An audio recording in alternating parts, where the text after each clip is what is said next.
Ісуса багато хто зневірив, не увірував.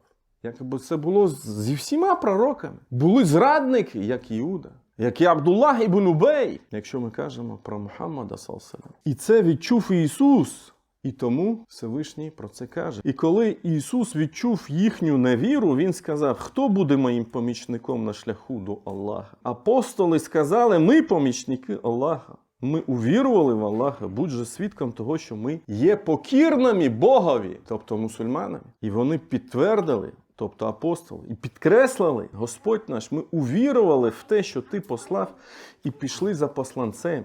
Запиши ж на нас до числа тих, хто свідчить. Ну, були й ті, які не увірували, як я про це казав. Були й ті, хто хитрів, але ж неможливо Аллаха обхитрити. Вони, і про це каже Аллах в наступному аяті, вони невіруючі хитрували, і Аллах хитрував. Але ж Аллах найкращий з хитрунів.